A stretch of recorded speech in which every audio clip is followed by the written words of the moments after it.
Jadi dalam fikih mahar itu kan wanita itu berhak menentukan. Si laki-laki berhak menolak juga. Kalau maharnya memang ketinggian ya mundur. Jadi nanti masuknya pada titik afdoliyah. Sebaik-baik wanita adalah yang dia memurahkan maharnya. Maka insya Allah wanita-wanita Indonesia itu termasuk afdol dan baik karena murah. Tapi kemurahan, Pak.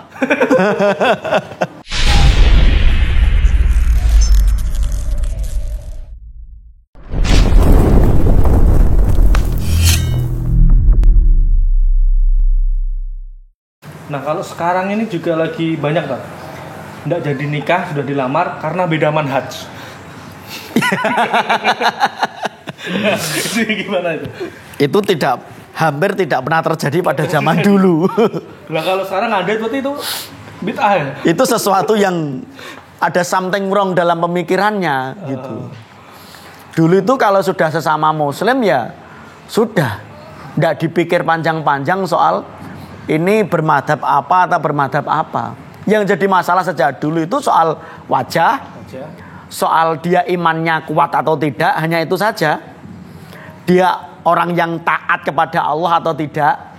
Dia tidak pernah memikirkan ini organisasi dari NU atau dari Muhammadiyah atau dari MTA atau HTI atau Salafin. Tidak jadi masalah. Apalagi keunikan sekarang itu Ustadz ikut campur tangan. Bahkan kewenangan Ustadz itu lebih daripada wong tuane. Wong tuane wis ACC. Kowe nikah karo sapa wae ora apa-apa. Wong tuane wis ACC, Ustadz sing ora setuju. Lha kok aneh. Fenomena zaman akhir zaman ketika Ustadz melebihi peran seorang wali.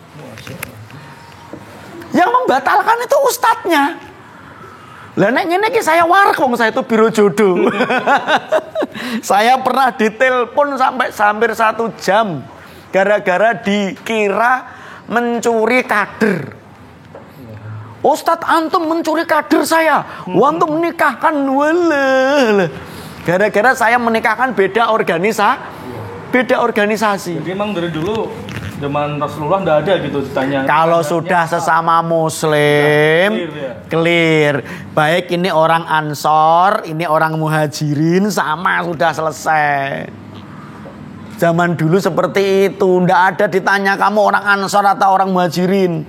Kamu orang Ansor atau orang Muhajirin, enggak ada. Soalnya kalau sekarang ini manhajnya apa gitu. Iya. Jadi kita jangan sampai menempatkan manhaj lebih tinggi daripada iman gitu. Lihat seperti itulah. Maka ini menjadi kocar-kacir keadaan ini. Kasihan para jomblo-jomblo itu kan seperti itu. Nah, apa hukum menolak? Alhamdulillahirobbilalamin. Apa hukum menolak lamaran orang miskin? Ini penting karena ini menjadi pembahasan kita intinya. Banyak soalnya. Ada laki-laki melamar wanita tapi dia miskin, apa pembahasannya? Apa hukumnya? Sebelum saya jawab ada beberapa pertimbangan. Nikah itu butuh biaya. Betul. Ya enggak? Iya. Di Saudi saja mahar wanita itu tembus 50.000 rial. Berarti 190 juta. Maharnya wanita. Untuk mahar 190 yuto. belum lain-lain. Itu baru mahar. Neng kene iso dienggo macem-macem. Barang dengar. Kalau janda di Saudi itu tembus 30 rial, 115 juta. Maka di Saudi itu banyak wanita yang perawan. Ini dikeluhkan langsung sama kementerian mereka dalam bab ini. Lah menikahnya segitu Karena maharnya kemahalan. mahalan. Sedangkan di Indonesia maharnya itu seperangkat alat sholat. Ono sing dikei barang mahar. Sebenarnya mahar itu Orang duwe lho iku lho dikei mahar lho ono. kalau diharapkan segitu ya 190 juta. Nah sebenarnya mahar itu emang sudah ditentukan dari Islamnya atau emang murni dari kebudayaan kita? Itu budaya. Jadi dalam fikih mahar itu kan wanita itu berhak menentukan. Si laki-laki berhak menolak juga. Kalau maharnya memang ketinggian ya mundur. Nek cara Jawa kowe entuk nikah karo anakku nek iso ngalungi kebo. Zaman dulu seperti itu. Ngalungi kebo itu berarti kebo dikalungi emas. Walah, sak kebune sak kalunge. Nah, kalau mau ndak apa-apa. Tapi kalau ndak mau ya silakan mundur. Wong nikah itu jual beli kok. Tapi kan saya pernah dengar ada ayat atau hadis itu katanya wanita itu ndak boleh memberatkan calon suami. Jadi nanti masuknya pada titik afdoliyah. Sebaik-baik wanita adalah yang dia memurahkan maharnya. Maka insya Allah wanita-wanita Indonesia itu termasuk afdol dan baik karena murah. Tapi kemurahan, Pak. Ya itu. Kalau maharnya baca Al-Quran, surat Al-Quran. Kalau maharnya baca Al-Quran ini mubah. Tidak sunnah tapi mubah. Karena mahar itu sebenarnya jual beli. Sedangkan jual beli itu secara fikih sebaiknya sesuatu yang berharga. Bukan justru tapi kalau itu menjadi tambahan tidak apa-apa. Seperangkat alat sholat emas 50 gram dan bacaan Ar-Rahman atau bacaan Al-Fatihah tidak apa-apa.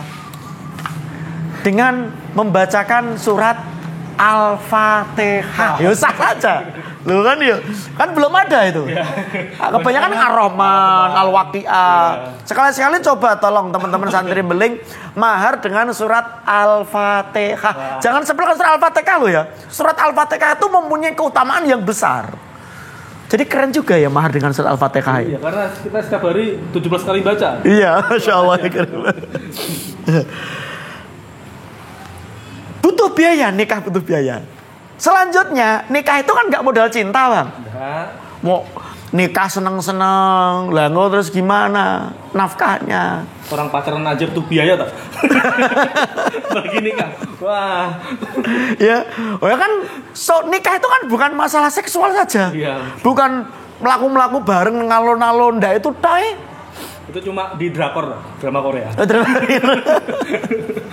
Kemudian yang namanya nikah ada kewajiban-kewajiban. Menafkahi istri dan anak. Nah, dari itu semuanya kita tidak boleh menutup mata. Kita tidak boleh menutup mata bahwa dalam pernikahan itu harta itu juga penting. Jadi arep nyanding tresno kalah karo bondo. Artinya sebenarnya ketika mau menikah itu melihat harta dulu. Oke. Pada titik ini sah. Cuma kalau pertimbangannya adalah harta menjadi pacuan inti, tidak boleh. Kita nggak boleh ngepok diri menungso.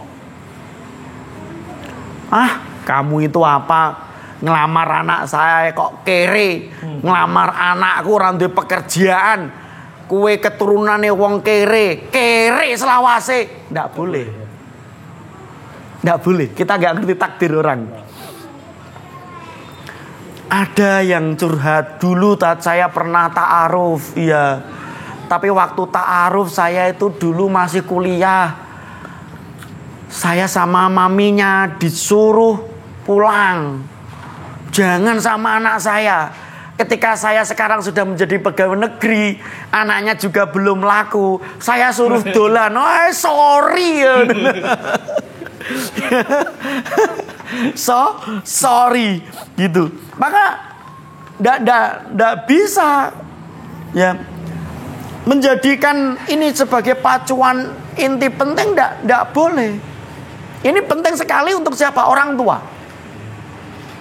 atau kepada para akhwat. Kita nggak ngerti loh mbak-mbak yang mau menikah ini, atau ibu-ibu atau bapak-bapak yang mau punya mantu. Jangan suka ngepok nasibnya menungso. Kita nggak ngerti takdir, kita nggak ngerti. Bahkan tidak sedikit yang mertuanya itu kaya. Anakku mau tak nikahkan dengan si fulan. Wonge sugih. Sing sugih kan dudu anake kan. Tapi orang tuanya. Wong tuwane sing sugih. Iya. Iya nek bondone iku diwehno anake. Lah nek ternyata bondone bapake iku dadi rebutan dulure. Lho terus kan malah keceklek. Ini anak wanita dilamar sama wanita laki-laki soleh.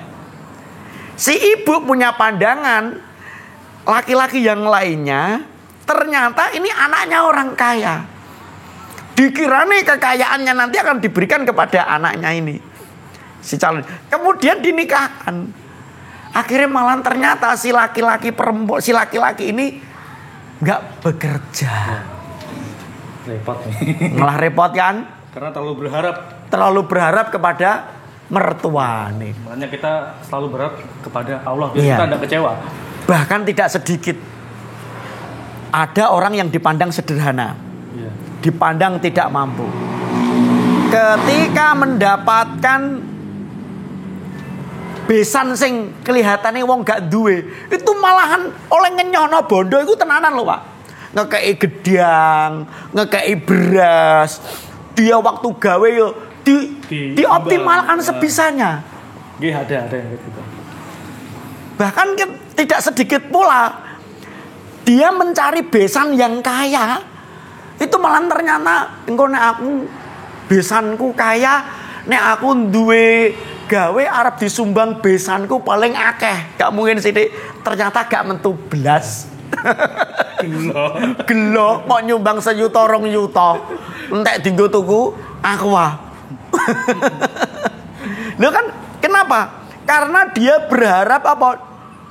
Berharap telur kepada pitik blorok nek cara Jawa. Nah, maka ada hadis Rasulullah sallallahu alaihi wasallam yang saya harus bacakan. Barang siapa menikahi wanita karena memandang kedudukannya, maka Allah akan menambah padanya kecuali kehinaan. Saya menikahi wanita ini gara-gara wanita ini ningrat. Keturunannya darah biru. Ndekne wis pokoke bangsawan kabeh. Aku nek nikah karo wanita ini atau sebaliknya saya menjadi suami ini saya akan menjadi bangsawan. Barang siapa yang dia menikahi gara-gara seperti itu, maka dia akan dihinakan oleh Allah nanti dalam pernikahannya. Dan itu banyak terjadi di masyarakat. Banyak terjadi. Kemudian dan barang siapa yang menikahi wanita karena hartanya, siapa saja yang menikahi wanita karena hartanya atau sebaliknya dia memilih suami itu gara-gara hartanya, maka Allah akan menjadikan dia apa? Melarat. Miskin, dia akan diuji dengan hartanya. Ini hadis riwayat Tobroni. Ngeri bukan? Ngeri. Terus bagaimana dengan ayat kalau siapa yang mau menikah kalau dia fakir akan aku kayakan? Betul sekali. Ini seharusnya yang menjadi pengingat bagi setiap yang mau menikah. Baik calon ibu-ibu yang mau punya mantu, ibu-ibu yang punya mantu. Kalau ada seorang laki-laki ternyata dia hanya orang yang mungkin tidak punya apa-apa dalam pernikahannya, jangan dipandang hina. Karena Allah sudah menjamin. Yakinlah ketika Anda sudah melihat bahwa laki-laki itu adalah anak yang baik, akhlaknya baik, dan dia mau bekerja, dan dia mau tanggung jawab, keimanannya kuat, sudah cukup. Meskipun di awal mau melamar itu dia tidak punya apa-apa, nanti Allah akan membimbing, Allah akan dia kayakan. Itu ada di dalam firman Allah Subhanahu wa taala di dalam surat, di dalam Al-Qur'an ada, sebentar, ini ada di dalam surat An-Nur ayat 32. An-Nur ayat 32. In yakunu fuqara yughnihimullah min fadlihi. Dan kalau dia miskin, maka Allah akan jadikan dia kaya. Tentu kaya itu relatif. Ya. Daripada dulu sekarang. Ya, kan gitu ya. Ini tolong dipegang betul-betul. Begitu juga kepada mbak-mbak, kepada yang akhwat-akhwat. Ketika Anda dilamar oleh laki-laki yang mungkin secara penghasilan belum jelas, tapi dia betul-betul akhlaknya baik, agamanya baik, dan dia orang yang mau tanggung jawab, jangan ditolak. Itu baik bagi Anda. Karena nanti setelah nikah juga ada rezeki istri, rezeki Betul anak. sekali, betul sekali. Maka pembahasannya hari ini. Jangan mudah menilai secara gampang. Karena kita nggak ngerti nasib kita. Ya, betul. Yang kedua, yang namanya harta itu fana. Orang tuanya yang kaya jangan membuat Anda terkilau. Hari ini mungkin dia melamar apel atau dia taruh pakai mobil. Kita nggak ngerti nasibnya orang tua nanti. Gitu ya, nggak ngerti. Atau ngepok, iki bocah nakal, iki bocah ini nggak ngerti, nanti dia sembuh. Kalau dia, Pak saya mau tobat Pak, nikah ini, sah, terima. Sekali lagi, setiap kita nggak pernah ngerti nasib. Ketika kita ngerti akhlak, seseorang itu baik, dia mau tanggung jawab, terimalah dia.